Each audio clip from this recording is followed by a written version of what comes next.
Hello guys, मैं हूं Amit sir और स्वागत है आपका Dinesh sir life YouTube channel पर।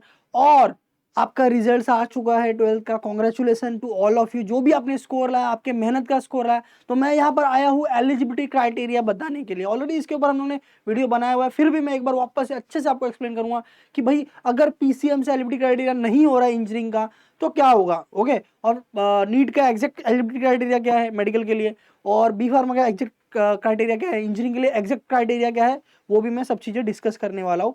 ओके, सबसे पहले मैं आपको बता दूं, सबसे पहले मैं आपको बात कर दूं कि जेई वालों का, जेई वाले जो भी अभी लाइव में आए हैं, देखो जेई वाले जो भी वीडियो में आए हैं, कि देखो क्या है कि जेई का 75% है confirm. JEE Main, JEE Advance जो भी आप दे रहे हो, अगर आप फॉर एग्जाम्पल चौसा काउंसलिंग के जा रहे हो तो 75% एलिजिबिलिटी क्राइटेरिया है।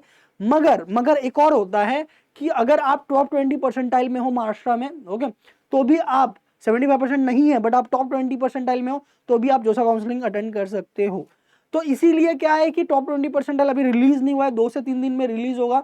ओके, और फिर मैं उसके ऊपर भी वीडियो लेके आऊंगा, फिर आप चेक कर लेना टॉप 20% कितना हो रहा है। उतना अगर आपका है तो आप जोसा काउंसलिंग अटेंड कर सकते हो। अब बात करते हैं हमारे एमएसटी सिटी के द्वारा होने वाली इंजीनियरिंग की, क्योंकि इसमें बहुत सारे ऑप्शंस अवेलेबल है। सबसे best physics chemistry maths.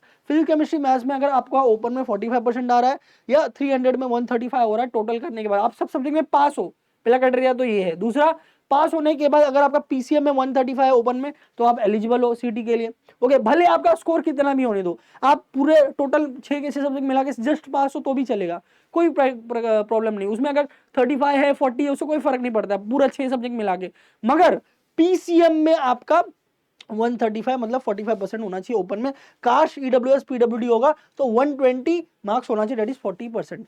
In case अगर पीसीएम से नहीं हो रहा है तो दूसरा ऑप्शन है कि भाई आप केमिस्ट्री को रिप्लेस करो बायोलॉजी से, केमिस्ट्री को रिप्लेस करो बायोलॉजी से। तो पीबीएम बोले तो फिजिक्स बायोलॉजी मैथ्स, ये तीन में अगर आपका 135 प्लस हो रहा है 45%, ओके, या कास्ट वालों के लिए 120 हो रहा है 40%, तो भी चलेगा, केमिस्ट्री को बायोलॉजी से रिप्लेस कर सकते। इन केस बायोलॉजी नहीं हो रहा है या बायोलॉजी सब्जेक्ट आपका नहीं है तो और क्या क्या सब्जेक्ट है जो हम लोग केमिस्ट्री का रिप्लेस करके दूसरा सब्जेक्ट लेके ऐड कर सकते हैं, यहां पर देखेंगे हम लोग। ओके, यहां पर है बायोटेक्नोलॉजी, यहां है बायोलॉजी। ओके, ठीक है, बायोटेक्नोलॉजी रहेगा तो वो ले सकते हैं, बायोलॉजी ले सकते हैं। कोई भी टेक्निकल वोकेशनल सब्जेक्ट होता है, कोई भी टेक्निकल वोकेशनल सब्जेक्ट होता है वो आप ले सकते हैं। कंप्यूटर साइंस ले सकते हैं, बट कंप्यूटर साइंस कैसे लेंगे? कंप्यूटर साइंस क्या होता है, 200 मार्क का होता है। कंप्यूटर साइंस 200 मार्क का होता है, तो जो भी स्कोर आएगा डिवाइड बाय 2 करके लेने का, मतलब फिजिक्स का मार्क्स लेने का प्लस मैथ्स का मार्क्स लेने का। और कंप्यूटर साइंस या तो इलेक्ट्रॉनिक्स, यहां पर इलेक्ट्रॉनिक्स भी होगा, या तो इलेक्ट्रॉनिक्स अगर हुआ तो आपको क्या करना है, ओके, डिवाइड बाय 2 करके लेना है। मतलब आप फॉर एग्जांपल 140 आया तो उसको डिवाइड बाय 2 करो 70, फिर फिजिक्स मैथ्स से ऐड करो, ऐड करने के बाद अगर 135 आ रहा है तो आप एलिजिबल हो 45% ओपन से। अगर आपका कास्ट है, ईडब्ल्यूएस है, पीडब्ल्यूडी है तो वह 40% 120 हुआ तो चलेगा। कास्ट में कौन कौन आता है? SC ST OBC SBC, SC BC भी आता है। Okay, NT1 NT2 NT3, okay, विजय का भी आता है उसमें। ओके, तो caste certificate, cast validity certificate, non creamy layer आपके पास होना चाहिए, तीनों आपके पास है तो आप कास्ट क्राइटेरिया से जो है एलिजिबल हो जाओगे। ठीक है, उसके अलावा आईटी सब्जेक्ट आप ले सकते हो, informatic practice, agriculture, engineering, graphics, business studies, entrepreneur, ये सारे सब्जेक्ट और टेक्निकल वोकेशनल सब्जेक्ट आप जो है रिप्लेस करा सकते हो केमिस्ट्री सब्जेक्ट से एलिजिबिलिटी के लिए। एक बार एलिजिबिलिटी क्लियर हो गया तो सीटी में जो स्कोर होगा उसके बेसिस पे एडमिशन होगा। और ये जो मैं एलिजिबिलिटी बता रहा हूं, ये एलिजिबिलिटी क्लियर करने के बाद आपका स्कोर 12th का कुछ भी होने दो, उससे मतलब नहीं है। सीटी में जितना बेस्ट स्कोर रहेगा उतना अच्छा कॉलेज मिलेगा। ये एलिजिबिलिटी क्राइटेरिया सबके लिए है, चाहे वो सीओईपी हो, वीजेटीआई हो, आईसीटी हो, एसपीआईटी हो। महाराष्ट्र में कैप प्रोसेस के अंदर जितने भी कॉलेज आते सबके लिए यही एलिजिबिलिटी क्राइटेरिया है गाइस, यही एलिजिबिलिटी क्राइटेरिया है। ओके, और ये मैं अपने मन से नहीं बता रहा हूं, ये पूरा गवर्नमेंट के सर्कुलर में है, ये गवर्नमेंट का सर्कुलर है कैप प्रोसेस का। ओके, इंफॉर्मेशन ब्रोशर हम लोग इसको बोलते हैं, इसमें पूरा ये मेंशन किया हुआ है। ओके, इसमें ये पूरा मेंशन किया हुआ है, मैं यहाँ पर दिखा रहा हूँ। ओके, ये देखो, ये कास्ट वालों के लिए 45% का है और 45% का अपना जो रहता है नॉर्मल वालों के लिए, तो ये पूरा लिखा गया है, तो आपको टेंशन नहीं लेना है। जो भी हमारी दिनेश सर की टीम बता रही है पूरा लीगल तरीके से बता रही है। ओके, समझ में आ रहा है? तो ये एलिजिबिलिटी क्राइटेरिया है। ठीक है, ये मैंने आपको इंजीनियरिंग का बताया, बहुत सिंपल है। 135 होना चाहिए पीसीएम में, पीसीएम से नहीं हो रहा तो पीबीएम में, पीबीएम से नहीं हो रहा तो केमिस्ट्री को आप रिप्लेस करेंगे, केमिस्ट्री को रिप्लेस करेंगे किससे? बायोटेक्नोलॉजी, बायोलॉजी, ओके, आईटी से रिप्लेस कर सकते हैं, ठीक है। और सीएस या इलेक्ट्रॉनिक्स रहेगा तो 200 मार्क का रहता है, तो डिवाइड बाय 2 करके जो है उसको भी रिप्लेस कर सकते हैं, ऐड कर सकते हैं, ठीक है। फॉर एग्जांपल फिजिक्स का plus maths plus CS, okay, या तो इलेक्ट्रॉनिक्स, सीएस या इलेक्ट्रॉनिक्स रहेगा तो जो भी स्कोर है डिवाइड बाय 2, ओके। जैसे कि 140 नंबर आया, ठीक है, इधर अपने को पास आ रहा है 35 आ रहा है, इधर आ रहा है 45 आ रहा है, ओके, फॉर एग्जाम्पल, ठीक है। 45 35 यहाँ पर 75 70 80 हो गया, 80 प्लस 70 150 हो गया, 150 हो गया, आप एलिजिबल हो गए, 35 प्लस हो रहा है, ठीक है, ऐसा हो रहा है, ठीक है। तो ये एक एग्जांपल मैंने आपको लेके बताया। आईटी रहेगा तो क्या हो जाएगा, physics plus maths plus IT, IT, या तो बायो रहेगा तो बायो, बायो रहेगा तो बायो, और वो तीनों ऐड करके देखने का, ठीक है। तो ये हो गया एलिजिबिलिटी। अभी दूसरा हम लोग देखते हैं बी फार्मेसी का। बी फार्मेसी में देखो ऐसा कोई ऑप्शन नहीं है, ये जो मैंने इंजीनियरिंग के लिए ऑप्शन बताया ये सिर्फ इंजीनियरिंग के लिए ही है, फार्मेसी में ऐसा कोई ऑप्शन नहीं है रिप्लेसमेंट का। बहुत सिंपल है, अगर आपने पीसीएम एग्जाम दिया है 135 है ओपन में तो आप एलिजिबल हो, पीसीबी एग्जाम दिया है 135 आप एलिजिबल हो। मतलब आपके 12th के सब्जेक्ट में, 12th के सब्जेक्ट में पीसीएम या पीसीबी के द्वारा 135 हो रहा है तो आप एलिजिबल हो, 120 हो रहा है आप कास्ट में हो तो आप एलिजिबल हो। ये एकदम सिंपल क्राइटेरिया फार्मेसी का। ओके, दूसरा नीट का देख लेते हैं। नीट बहुत सारे बच्चे नीट बोल रहे थे तो मैं लेके आया हूं, और यहां पर एकदम क्लियरली मेंशन किया गया है। यहां पर देखिए क्या मेंशन किया गया है कि भाई 300 मार्क में से 150 मार्क होना चाहिए MBBS, BDS, BMS, BUMS, BHMS सबके लिए, ठीक है।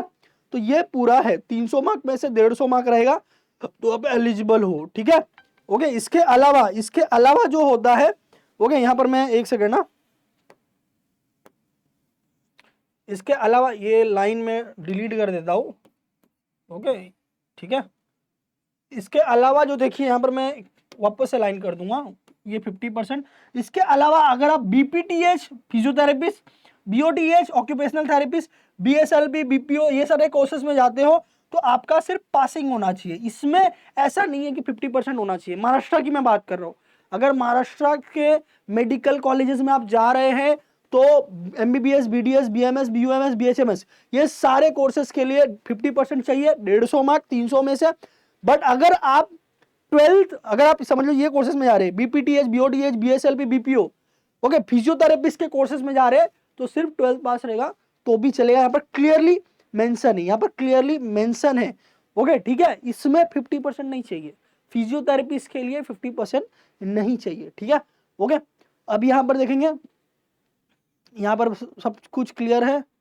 हाँ, यही जो मैं आपको यही यहाँ पर जो बताया ना वही चीज वहां पर भी लिखा हुआ है, तो कोई प्रॉब्लम नहीं है। तो मैंने आपको नीट का मैंने क्लियर कर दिया, मैंने आपको बी फार्मेसी का क्लियर कर दिया, मैंने आपको इंजीनियरिंग का क्लियर कर दिया, फिर मैंने आपको जेई मेन का जो है वो भी मैंने आपको बताया कि भाई जोसा काउंसलिंग के लिए 75% चाहिए, बट अगर आप टॉप 20% डाल रहेंगे तो भी चलेगा। और वो कब आने वाला है, 2 से 3 दिन में बोर्ड के वेबसाइट पे आ जाएगा, वैसे आएगा वैसे हम आपके लिए रिलीज कर देंगे। Okay, Dinesh sir live study पे ये वीडियो गया है, पूरा डिटेल में आप देख लो, कोई डाउट वगैरह रहेगा तो कमेंट में कर सकते हैं। इसके अलावा हमारा एक चैनल है दिनेश सर काउंसलिंग, यहाँ पर नाम है Dinesh sir counselling YouTube channel, इसको सब्सक्राइब कर ले। इंजीनियरिंग एंट्रेंस से रिलेटेड या जो भी एडमिशन से रिलेटेड जो भी चीजें होती है इस चैनल पे आती है, Dinesh sir counselling YouTube channel पे, तो वो सब्सक्राइब कर ले, वहां पर सारी चीजें आ रही हैं। ओके, तो वो आप गो थ्रू करते रहे तो आपके एडमिशन के लिए काफी हेल्पफुल होने वाला है गाइस।